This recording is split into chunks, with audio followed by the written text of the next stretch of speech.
Well, he's entertained queens and kings.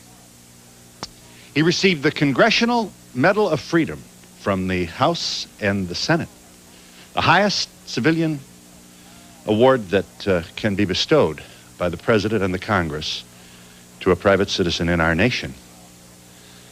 And now, he enjoys the highlight of his career, an appearance on the Donahue Show. Ladies and gentlemen, it is my honor to present my favorite entertainer in all the world. Here is my father-in-law, Danny Thomas. Right?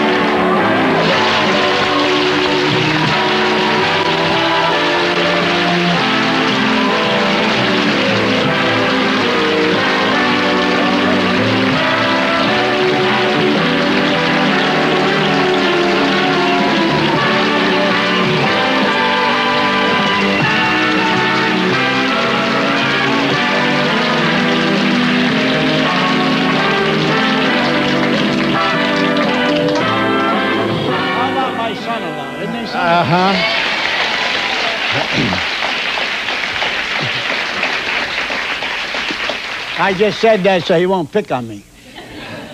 I couldn't put the book down. It's his autobiography. I love this book. One of the reasons I loved it is I'm in it. And I learned a lot about my father-in-law that I had never known before.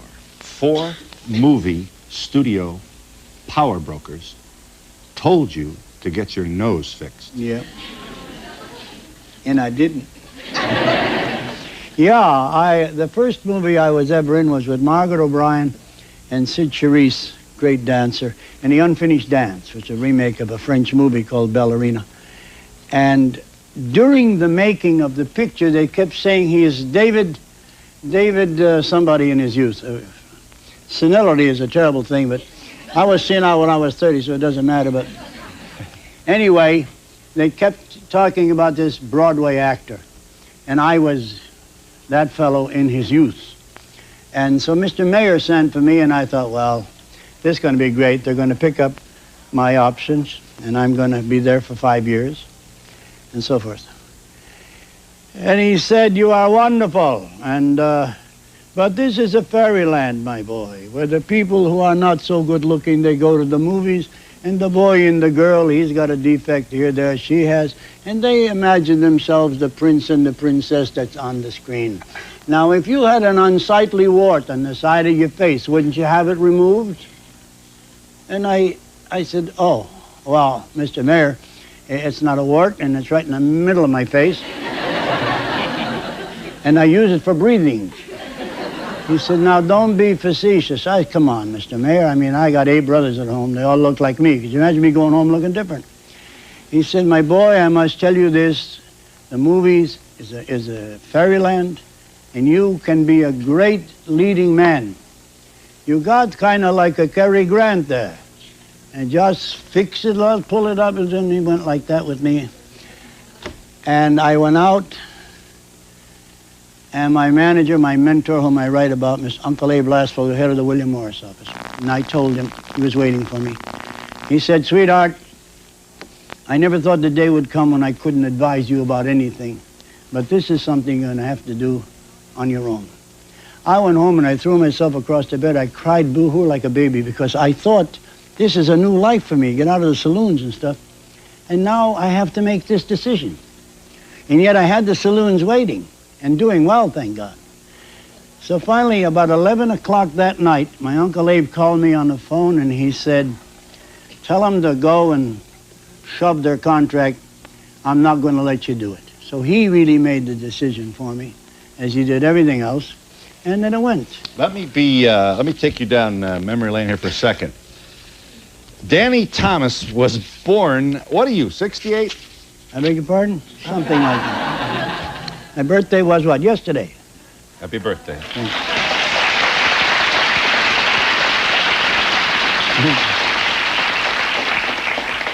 You were born Mazyad Yaqub.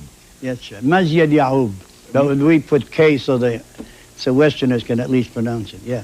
That's Mazyad Yaqub. Mazyad Yaqub, that's Extraordinary Jacobs. Mm-hmm. Mazyad is extraordinary. You are one of 9 children, 1 sister. Let me just show them the pictures here, Brian. We'll do this quickly because we got lots to talk about here. Now, what's not to love here? You are 18 months old. Next slide. Here you are. You're with your 5 oldest brothers, and you're on his knee. I'm on my father's knee. Yes, you are right in the middle of this clan. And here you are, next slide, with your Aunt Julia, who raised you. That's right. Your father sold hardware off a wagon pulled by a horse. Scrap iron or whatever he could find, kitchenwares. No, it was light hardware, and also being Lebanese, he also had tapestries and doilies and linens and stuff like that. He didn't carry it, he got a horse and wagon, he was smart. Next slide. Here you are with your beloved Rosie on the day after your wedding. Nice-looking couple. Yeah. And here you are with your daughters, Terry is on the right, and who's that on the left on your back there? The one that's on your back now.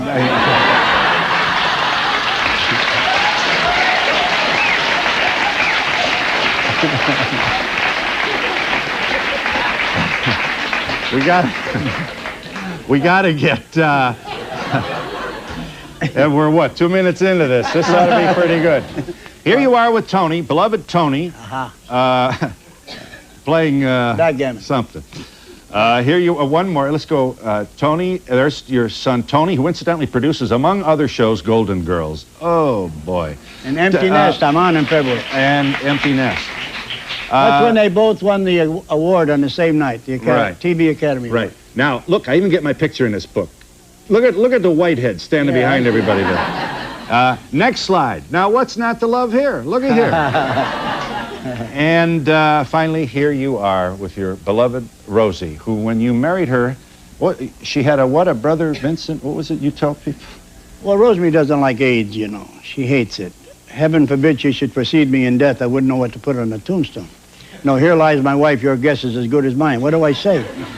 No, today, when I first met her, she had a younger brother named Vincent. Today, she's got an older brother named Vincent. So, that's when...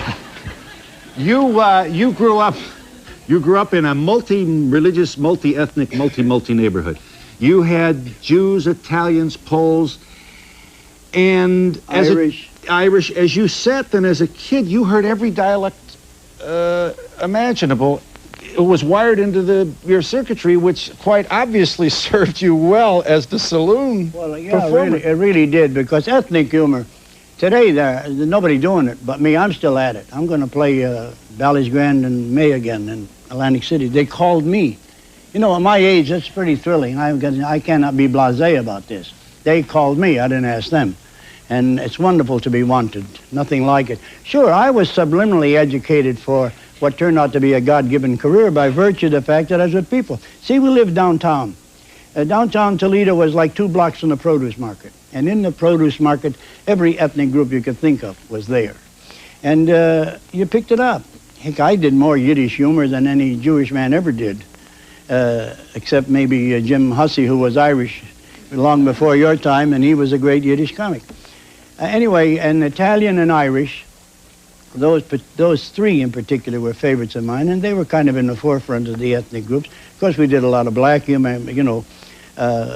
In the old days, it was prototype. If you were a tailor, you were a Jew. If you were a Greek, you had a restaurant. If you were Italian, you had a pushcart for fruit. If you were Lebanese, you peddled doilies and whatever. You were called rug peddlers. If you were Irish, you were either a ditch digger or a cop. If you were black, you were either a shoeshine boy or a porter. I mean, those were the prototypes of those years. And so we did them all those dialects. And Mrs. Feldman, you know, more than half America thinks you're Jewish. Are you Jewish? They did. No, I'm Catholic. Oh, I'm Christian. I see. I'm not really Catholic. I'm Christian. I'm Catholic, but I'm not so good at it. Good enough. But you, when you played the jazz singer, we shouldn't be surprised at the number of people who... and you were the first Gentile member of the Hillcrest Country Club. Well, among the first, yeah. And what did Groucho say? That was funny. Well, no, it wasn't Groucho. It was me. They keep crediting Groucho. They... sorry. No, he didn't. It was written in the Carolina Israelite that Groucho said it. Because you don't talk, so I didn't say anything. Well, you should say Groucho's the first man to say, I wouldn't want to belong to a club that would have me as a member. He did the one who said that to the friars. Yes. Yes. But I came running with my check, because I was one of the catalysts through which they took non-Jews in this book. I said, you're just as bigoted as those other people. Now, Sinatra, me, Mickey Rooney, Lippy DeRocher, George Seaton, we were all honorary members because we wouldn't join the clubs that were restricted. So we entertain America, and we love everybody. So I said, you're just as bad as these other guys. And they said, you know, Danny's right. And now, so I came running with my check, $10,000 in those days. Today it's $100,000. And I came running with my check. You're taking Gentiles. Here's my check. And the president of the club said, Danny, we decided if we're going to take Gentiles, we should take Gentiles who look like Gentiles. We should say that you were on the Fanny Bryce radio show. One of your first jobs in radio, you were the horse hoof. Oh, that was on a Lone Ranger. Yes. I can't do this with the mic here, but I did it with two plungers, you know. And he'd go, oh, Silver, whoa. And I, oh.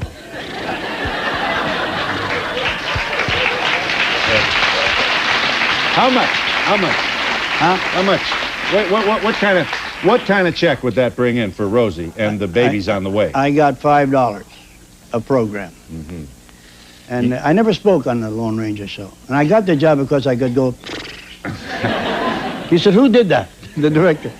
I said, me, sir. Okay, Arab, do it again, he said. And you also tell your readers that the birth of Margaret Julia Thomas, later to be known as Marlowe, cost $74, the hospital bill. Just about that, yeah. Well, it's exactly in the book here, $74.39 or something. That's what it cost, folks, yeah. $74.39. And you had it because you just worked the Maytag show. I played, yeah, the funny thing, I gave my last $7 to the Catholic Church.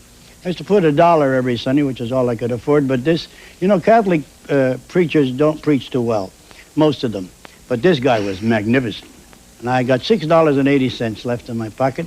And he gets up and talking about the propagation of the faith and where they're helping the third countries and they're starving to death and the church is going to help. And this guy, he clipped me for my last $6. And I put it in the basket and I just looked up and said, I got to have it back 7 times. In 1 week, I'm going to be a father. This was on Sunday, right? Monday morning, I got a call from Jam Handy, technical movie, advertising movie people, you know, and did Ford, Chevrolet, and all those people. And they had the Maytag washing machine account, and they were having a convention. And they wanted to do a scene about who makes the product, who designs it, who makes it, who sells it. They had a Persian man and 3 sons. And they said, we saw your picture, understand you're Syrian. I said, yeah, Syrian, Lebanese, same thing. And, okay, you come in on Wednesday. We do it on Wednesday, and you'll be paid on Friday. And he said, we're paying $75. I dropped the phone 10 times. Wow.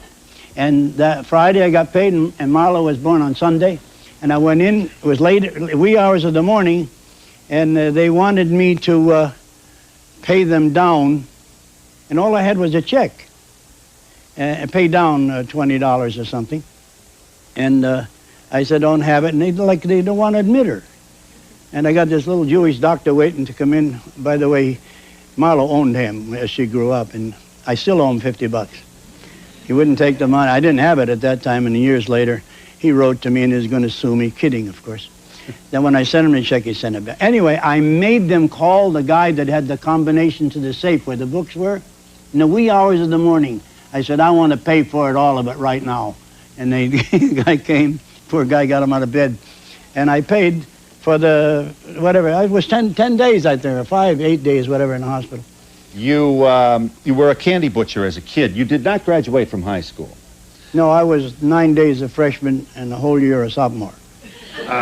True. You went, but then they disallowed your credits when they found out you didn't go to your freshman year. Well, when I was going into my junior year, they won my freshman credits. Well, I used my uncle's name, Uncle Tanus. I used his name, Which is Simon. literally your uncle's name. Yeah, Tony, Anthony, which is my son Tony. That's where he got the name from. Anyway, I bummed school. I didn't like it. I was away from my brothers, and I missed them terribly. And so I only went 9 days as a freshman. I learned verbum sat sapiente, which is a word to the wise is sufficient in Latin. That's the only thing I learned as a freshman. And I went to Toledo and enrolled as a sophomore. Now I passed every subject, English 3 and 4, algebra 3 and 4, history, biology. You know, they never believed in progressive education. I'm a good listener. Talk a lot too, but I'm a good listener. And I want you to take your freshman subjects over. And I said, adios, hasta la vista. See you around sometime. Went back to the burlesque theater where I still candy butchering, and then I got jobs here and then beer gardens came in. Yeah. Everything happened. And several years later, you went back to see Sister Mary Ursula in Toledo, Ohio. I loved her. I was raised by Irish nuns.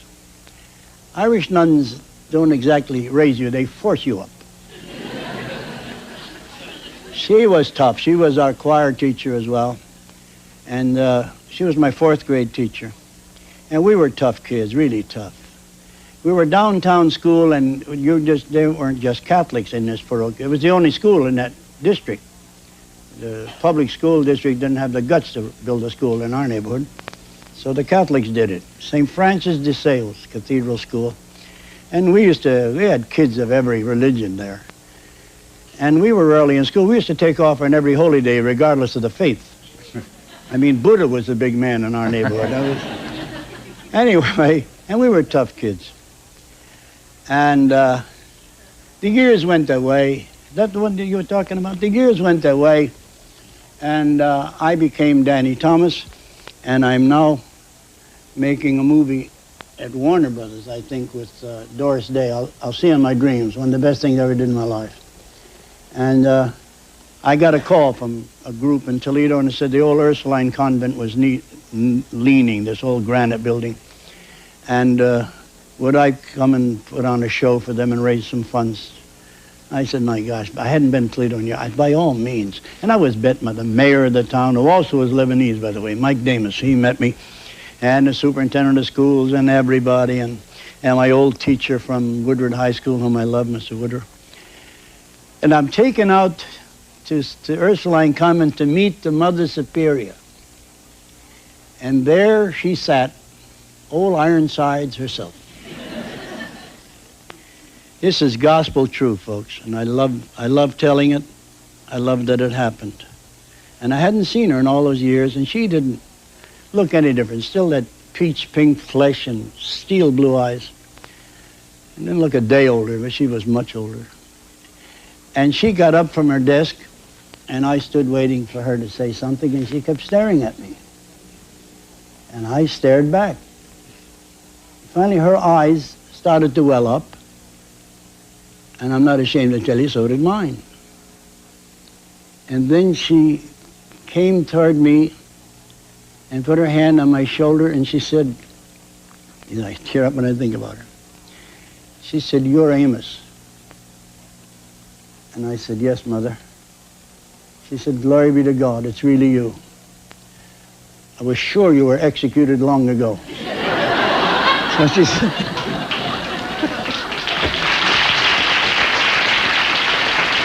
now I want you to, great lady. Skipping around here just a little bit. You've now been asked by Uncle Abe from William Morris to go to do a USO show. You go to Naples, you go to Anzio, you go... Oh, we went everywhere, Casablanca, Algiers, and then we joined the 5th Army May 6th of 44, and the big push began May 11th, and we were in places where no civilians should have ever have been, but we had uniforms. We all had, I was a captain, Marlene Dietrich, the boss. God love her, she was a major. And every general in the army was drooling over her, so she took us wherever she wanted to go. And she was a gutsy lady, I want to tell you. And yeah. we just went everywhere. We were in Anzio before it fell. Yes. And a great woman. And you were summoned to her room. Tell the people. I couldn't believe this. Read this in this book. Does Rosie know this story? Rosie knows the story. As a matter of fact, when Marlena came to, long after the war, and she visited us, she was on my lap every second time, and Marjorie Lord, my TV wife, and Rosemary, my real wife, are both in the corner looking, and I was kissing Marlena, she was hugging me, because I served her well, and I was in awe of this lady. I adored her, and I was nobody, she was everybody, and I knew my place, and I served her well, and she wrote about it in her book. She learned timing, whatever. Anyway, we were just nuts. I loved this woman, And Marjorie Lord said to Rosemary, she says, we better keep an eye on our husband, she said. Now, anyway, you see, they took pictures. I think Vogue was one of the big magazines, chased her all over the war. And the other guys in the cast, the girl and boy, whatever, they would pose with her. Me, I would run away. There was a top sergeant with a Jeep.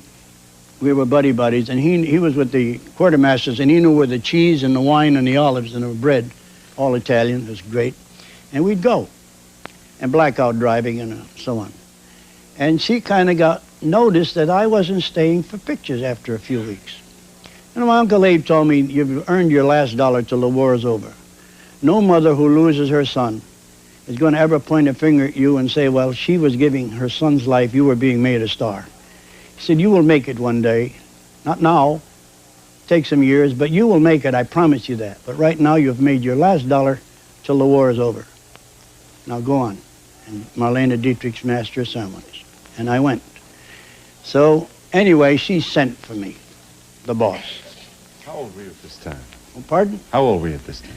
1943, 44. I was born in 1914. How old was I? 30-something. Yeah, 30. I was a virile man, if that's the question. And how old was she? How old was she? 40. Yeah, we were close. Anyway. So you get some. So I knocked on the door. We were in Naples for 3 days, and we had a hotel. She had a big suite. And I knocked on her. She said, come in. And I came in, and she was on the veranda sunning herself, stark naked. And she came toward me, and I went like that. She said, don't be such a baby. And she reached for a bath towel and held it like that. And I'm still down here. And she said, you don't like me. I said, Miss Dietrich, I adore you. No, why do you run away when pictures are being taken? You're ashamed to be with me? And I explained to her why, Uncle Abe, etc. And she came toward me, she kissed me on both cheeks, she said, you are a remarkable man. Your wife is very lucky. Thank you for telling me. And I turned around and walked out. Nobody believes the story. Let me go out with just one little piece. Just one. Number one. Let me show. Here's one of the many people in your game that you loved dearly, and no doubt about it, he loved you. And this is pretty cute. I don't know how much time we got, for a minute maybe. Just show him. Just show him. What? Watch this. We're in New York City with Danny Thomas, and we'll be back in just a moment.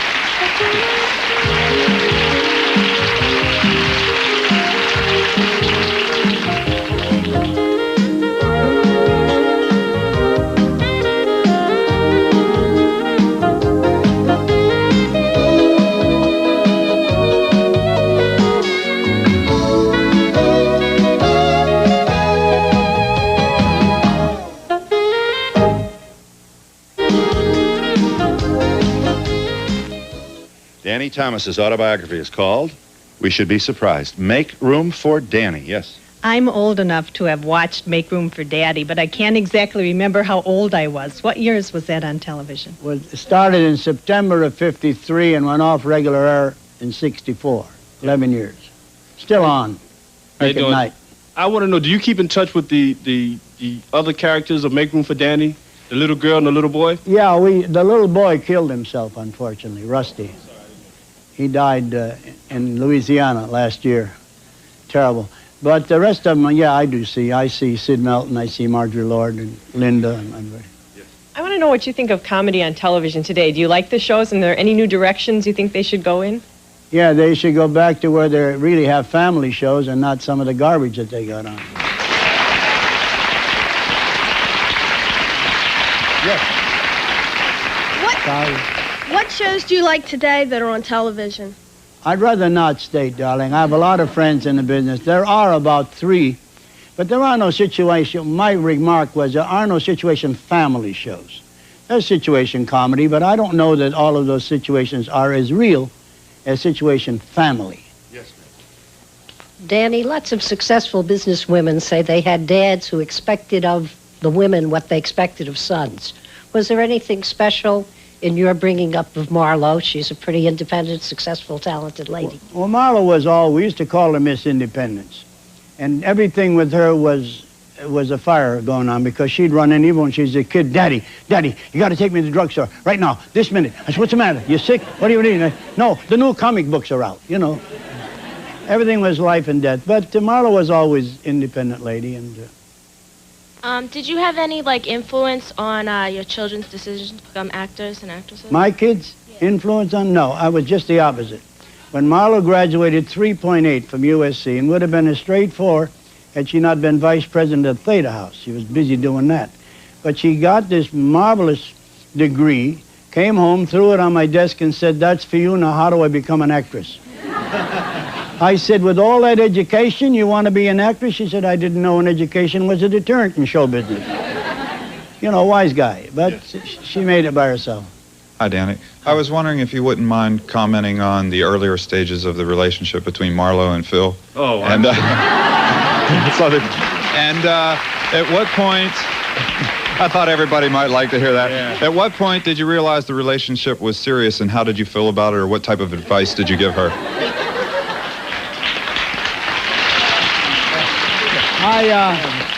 I was on Phil's show in Dayton when he wasn't not nearly as well known as he is today, nowhere near.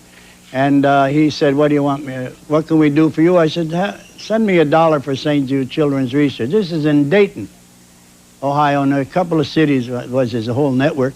And I got 40-some-odd thousand $1 bills sent to Memphis, Tennessee.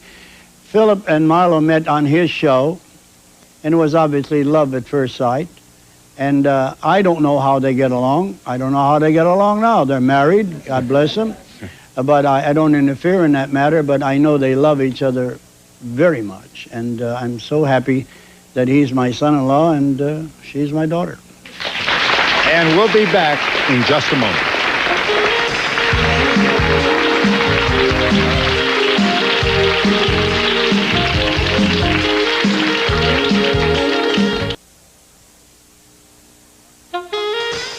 To be part of the audience, please send a postcard to Donahue Tickets, care of NBC, 30 Rockefeller Plaza, New York, New York, 10112. Remember, postcards only, please. What did Rosie's father say when Rosemarie Casaniti brought you home? He said, if you marry that Turk, you're going to wind up in a tent. He brought it up 25 years later. At your 25th later. wedding anniversary. Huh? At 25th wedding anniversary, we had a huge tent covering the pool, the paddle tennis court. And we had Jack Haley, God love him, got up and did the master of ceremonies bit, and everybody that was anybody in the entertainment business was there with their wives. And Cardinal McIntyre was there, God bless him. We had a big chandelier hanging from the tent. Jimmy Durante came in, he thought it was a room in our house. And he said, hey, Marge, why can't we have a room like that, you know? She said, Jimmy, it's a tent, for heaven's sake. It was attached to the house. And my father-in-law and my Uncle Abe and Francis, that's Mr. Lastfogel and his wife, and my father-in-law, my mother-in-law, and Rosie and I were at this little table, a little slightly above the rest of our people. We had, I don't know, a couple of hundred people there. And so I got up to drink a toast to my father-in-law. I said, Pa, 25 years ago, you said if she married this Turk, we'd wind up in a tent. Well, here we are, and we drank to him, and he was so cute, yeah. Mr. Thomas, when you were a little boy, who did you want to be like most? Who inspired you? Who did you respect? Father Quinlan, our parish priest. I was going to be a priest when I was a little boy. I used to play altar instead of fireman or something. But I never got an education for that, but I wound up in the right business. I want to share with this audience, however briefly, this sketch, Lucy comes to you as a doctor on The Practice. Oh, I love that program. They canceled it. Well, here you are with the best in the business ever, and I apologize only because we only have a moment. Here's Lucy coming for a physical examination. Roll this. She's a hysterical woman. Good job, Joe.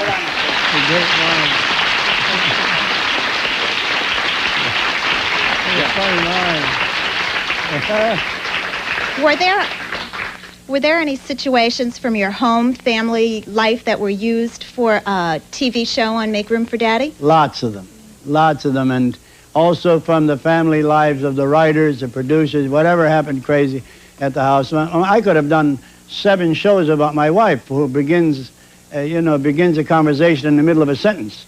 I mean, out of dead silence, she'll say no. The thing about it is, and you're supposed to know what she's talking about. Oh, you know what I mean, dummy. We did that. But the kids are my daughters, especially Marla, who was older than Terry by 5 years. And I sang Daddy's Little Girl to Sherry Jackson. And Marlo and Sherry about the same age.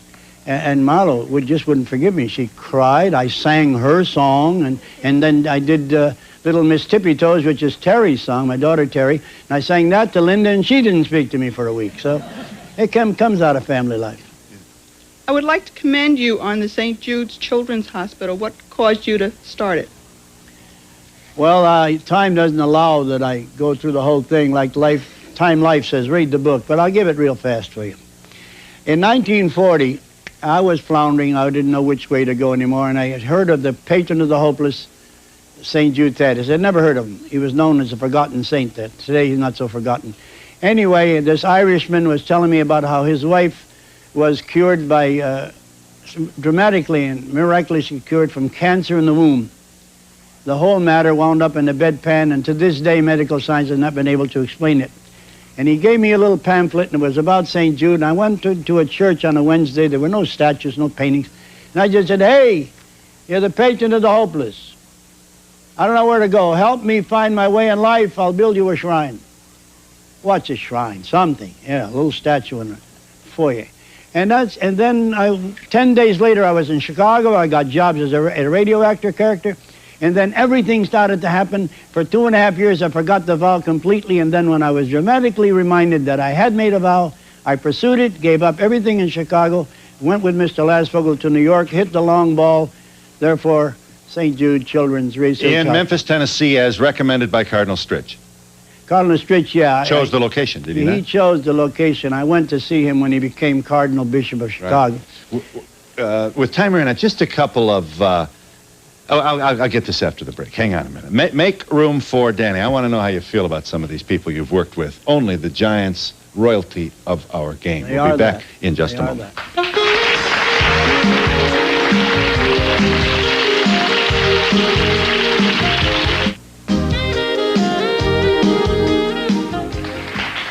All right, founder of St. Jude's Hospital, Memphis, Tennessee, St. Jude's Children's Research Hospital. You keep saying I don't know any celebrities. Watch this. Show them a picture here. I am pleased to present on the satellite from Burbank, California. Here's Bob Hope and Milton Berle.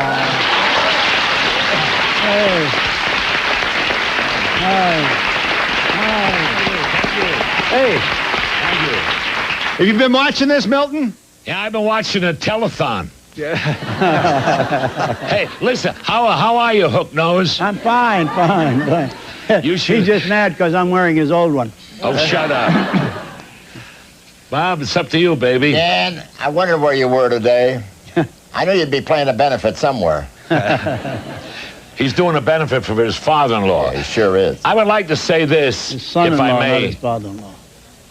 Go ahead, Milton. Go ahead. Stop repeating like I do.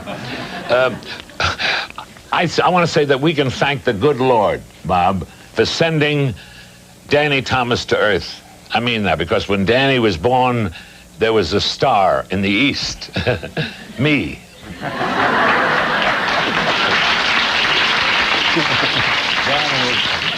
Danny is very religious, you know that. He thanks God for being in show business. Right. And he should. He's doing his act.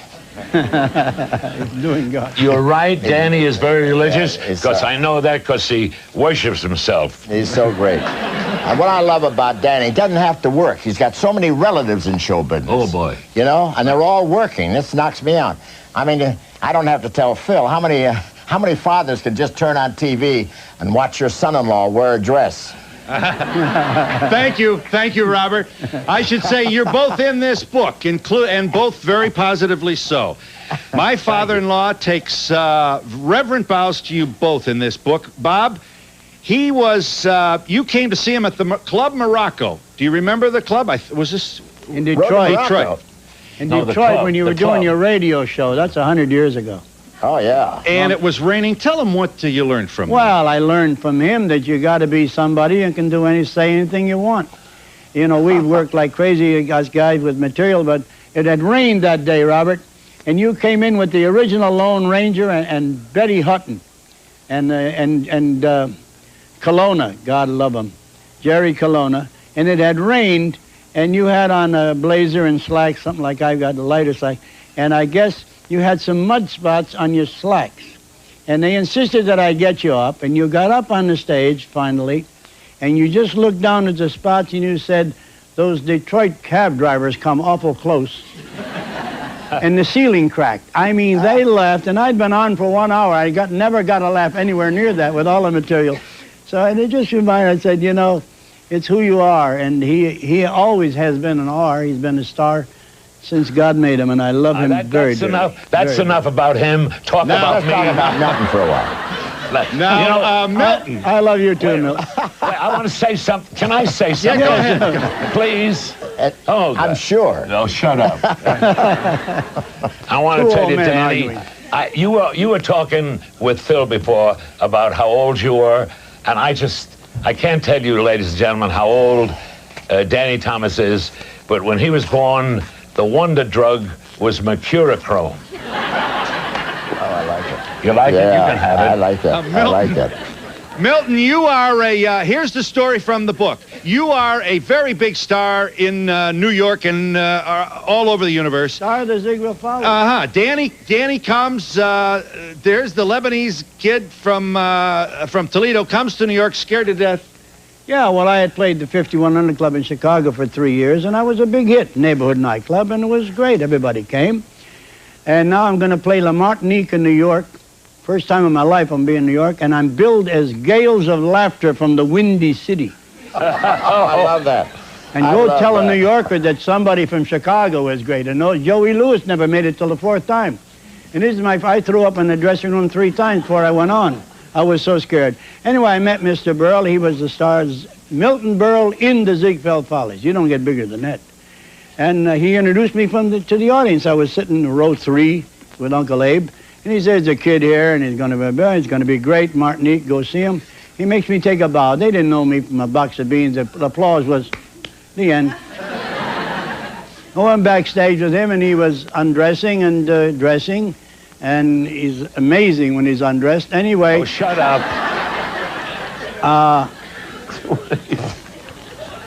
He said, good luck at the Martinique, kid, as I'm scared to death, Mr. Burl. I'm a storyteller. And, you know, I was there at one of those Sunday night shows, and they have hecklers, all the great, good comics. They weren't great, but they were, known.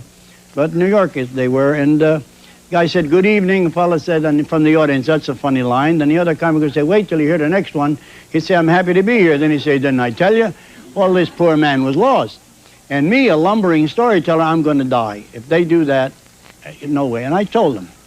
I said, I can't take heckling. I didn't have it. And my career has been, in the last 3 years, storytelling and people listen.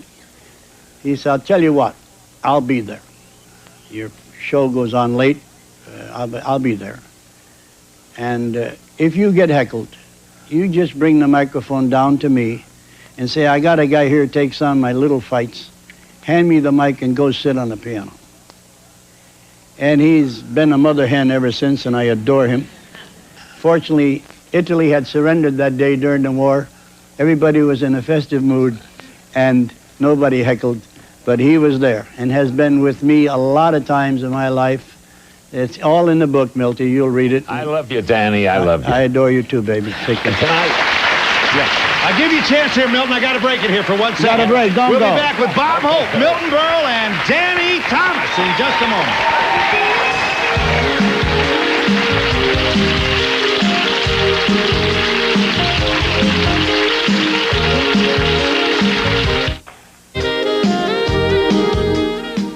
Dolores Hope, Johnny Bench, Ann Jillian, Marie Osmond, the Pointer Sisters, and Bob Hope star in your special upcoming this Saturday night on NBC. You really did go to Saudi and entertain. Where did you? How'd you get out of there?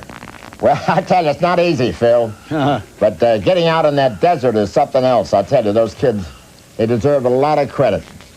And we had a hell of a show over there. And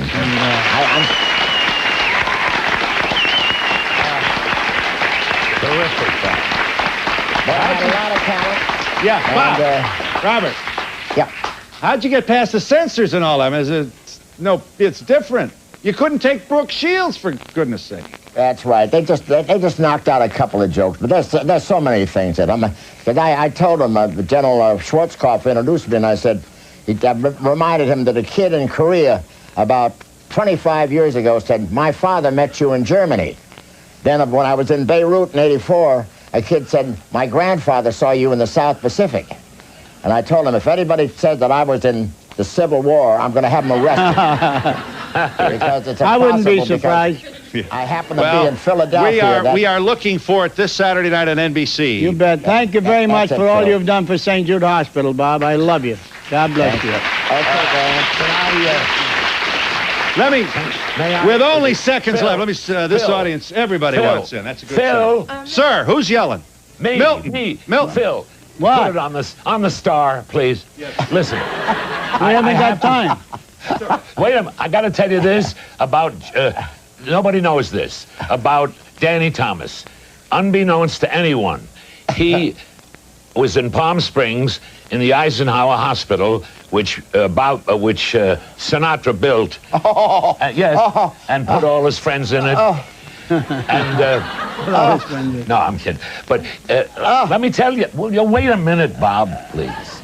Give me a shot. Anyway, he. Let me tell you, we'll be out of time. He'll be out of time. Unbeknownst to anyone, this is a true story, and unbeknownst to anyone, Danny Thomas sneaked up the back door of the Eisenhower Hospital. No one knew he was there, and he walked into a strange man's room who was very sick, and the man was all alone. And would you believe it, ladies and gentlemen, Danny Thomas, the great Samaritan that he is, entertained this man for 1 solid hour with jokes and laughs, and as Danny was leaving... And the man was still sick? No. All right. The man was still sick.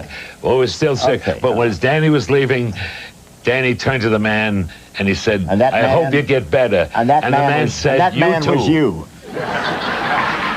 Wait till I tell you. Do I interrupt your punchline? I'm trying to help you. You don't need any help. Hey, you do. And the feud goes on. Listen to this. The two giants, like a fine Swiss watch, working here. Hang on just a second. Mr. Thomas, you have told us how you were inspired by a priest and that, you dearly loved a nun and with St. Jude's and all. But then yet you still, when asked about the Catholic, you said, well, I consider myself a Christian. Was there a specific event that deterred you from the Catholic Church? Nothing has deterred me, dear. I just don't like to wear my religion on my sleeve, so I always make a joke about it. Now, I'm a Catholic, and I go to church on Sunday. Yes. Mr. Thomas, unfortunately, I wasn't born when Make Room for Daddy was on. I was just curious whether it was live.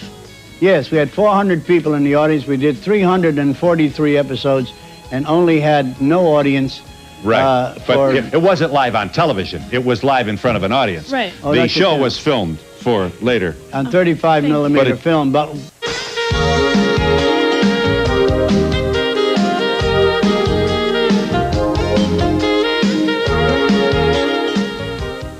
I must say thank you sincerely, Giants, and I mean that. Milton and Bob, this was a surprise. You did it for Danny. He thanks you. I thank you. You certainly make me look like a big act today. Let me tell you, you couldn't honor a greater guy. God bless you, Danny. Lots of good luck with the book. Yes. Don't shoot, it's only me. A great book. Make Room for Danny is Danny Thomas's autobiography. May I ask you to join me? Services provided and promotional fees paid by the following. The Drake offers an exciting weekend in New York at a special price. The only Swiss hotel on Park Avenue. For reservations, call 800-DRAKE-NEW-YORK or 21...